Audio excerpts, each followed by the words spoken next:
KU Eats Thursday pa rin, mga kada. Nakakatuwa na mga kasama po natin ngayong umaga ang kauna-unahang Pilipina na nakatanggap ng prestiyosong Diana Award dahil sa pagtulong niya sa ating mga kababayan noong kasagsagan ng pandemic.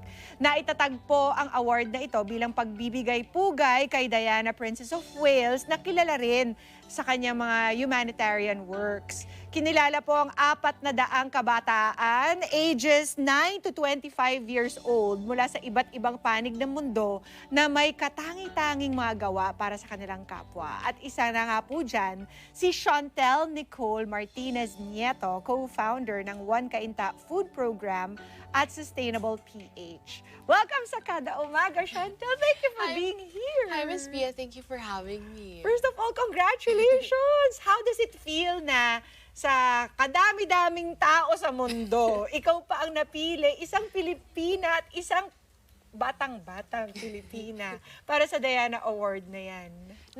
Nakakatuwa po. Nakakataba ng puso. Medyo surprising, and at the same time, wala lang. Parang para sa akin po kasi bonus lang siya.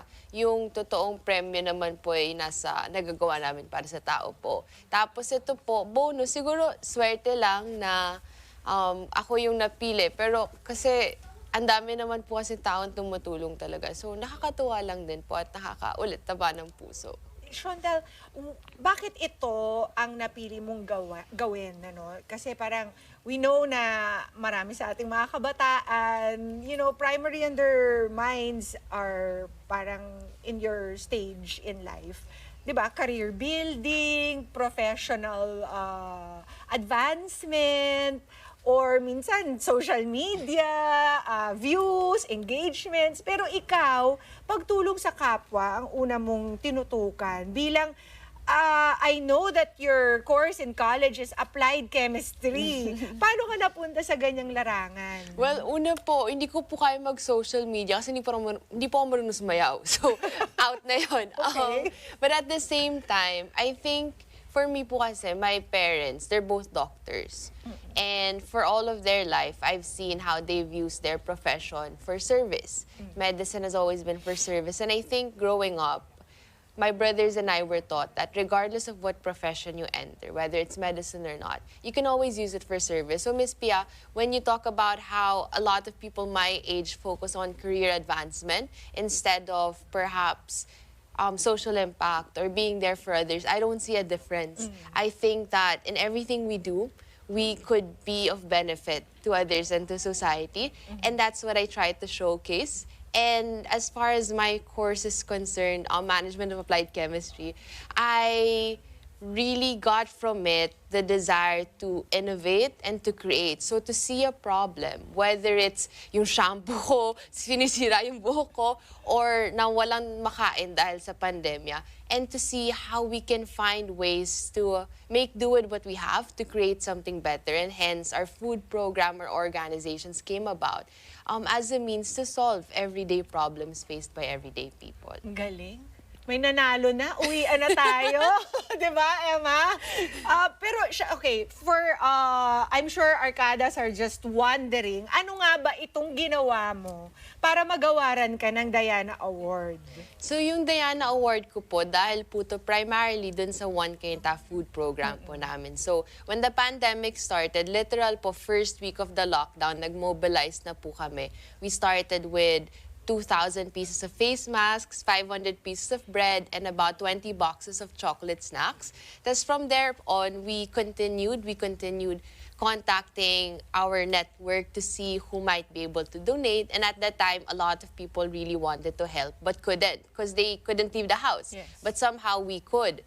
So we acted as a bridge, and then we continued on. So 2020, we expanded beyond our network. 2021, because donor fatigue was present, what we did was we told companies, okay, yung mga near expiry nyo, overstock nyo, kami na bahala. because our capacity is huge. We can distribute 50,000 packs in half a day. Paano yun? How did you do that? So we have a network po of what we call alley leaders. So these are leaders within the alleys they live in. So that network is vast. We're in Cainta, we're across Rizal, we're in other cities beyond Rizal.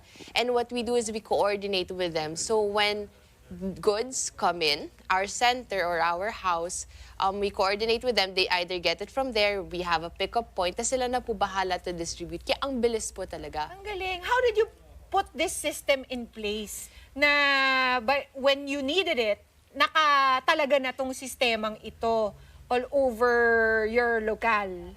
I think it's just a matter of starting and growing organically po. So we started within the people we knew within the communities. And then afterwards po, word travels really fast. So pag kunwari nag-distribute ka sa isang sitio, makita mo yung katabi niya, nagme-message na rin sa isang messenger, "Ma'am, ako rin." And then it just sort of grows and develops until it goes beyond Cainta, it goes into other cities, and then you build more partnerships with the people there mismo. Ang galing! Napakagaling ng dinevelop ninyong system, ano? What kind of goods were you able to distribute in the middle of the pandemic? All kinds po. So, super sari-sari po talaga. So, we have 3 ways of going about it.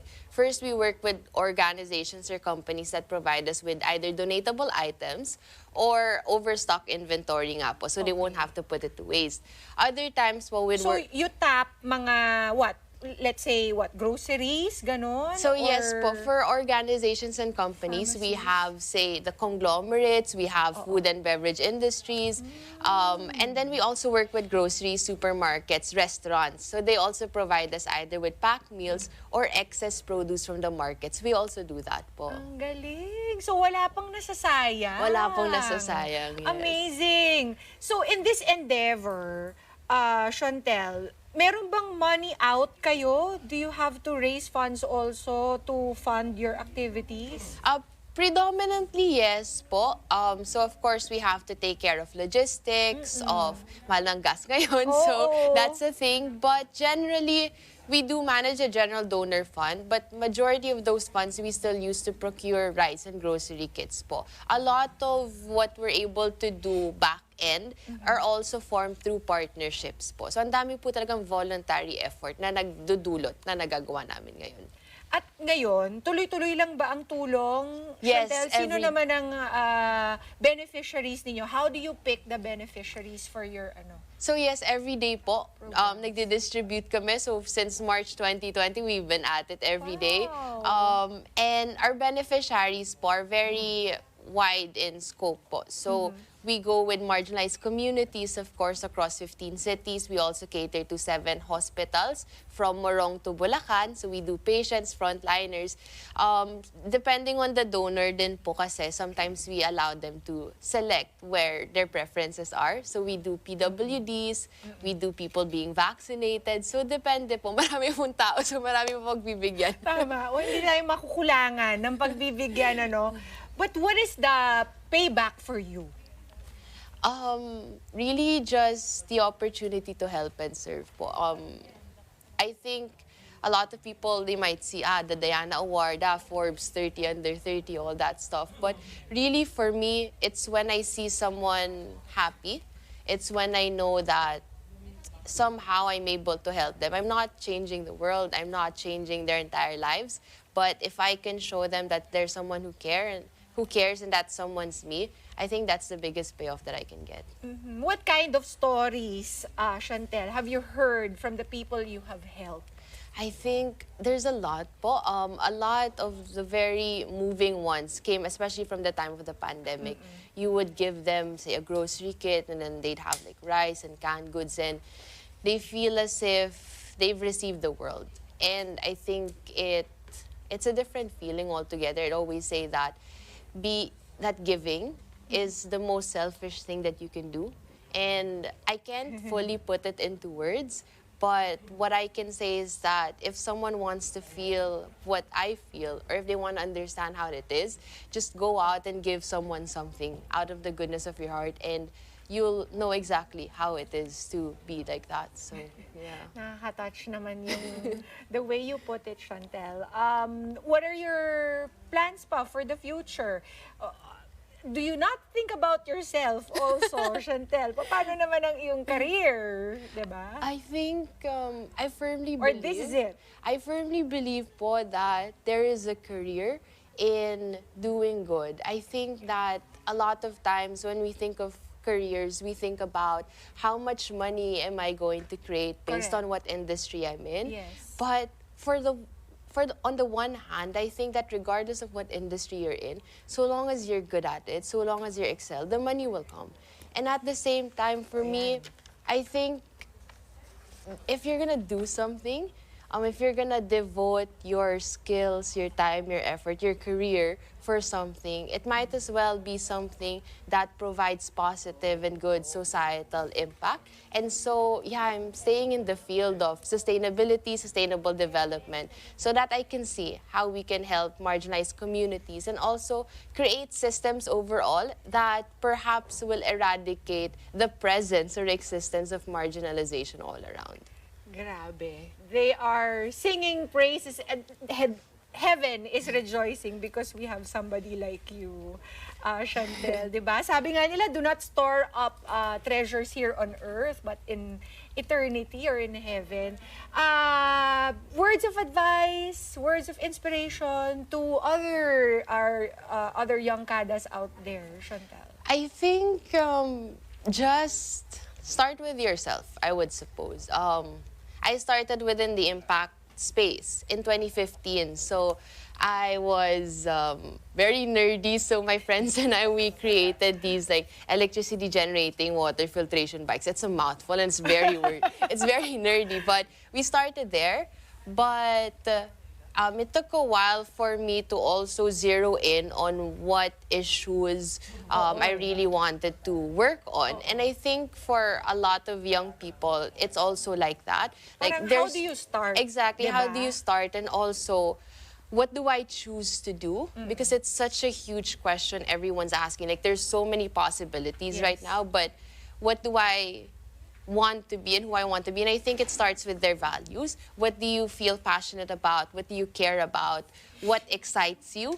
And then go for that. Because I think I can promise others that so long as they stick with what makes them dance, what they care about, they'll turn out all right.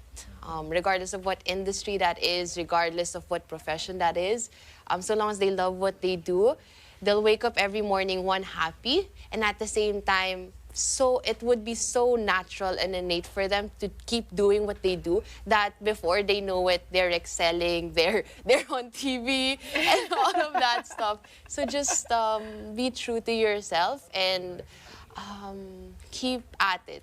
The breaks will come. Galing. Galing, galing, galing. Maraming salamat sa iyo, Shawntel, for coming over, for telling us your story and inspiring, syempre, mga kada natin to do the same, na maging, it's everyone's career to be good and to help each other. Salamat, Shawntel. Mabuhay ka. God bless you. Tunay na inspiring at amazing ka talaga. At sabi nga ni Anne Frank, no one has ever become poor by giving. At sabi rin ng Bible, you cannot outgive God. He will always give it back to you tenfold pa. Sana ayan ang maging natin, mantra natin as we go through life.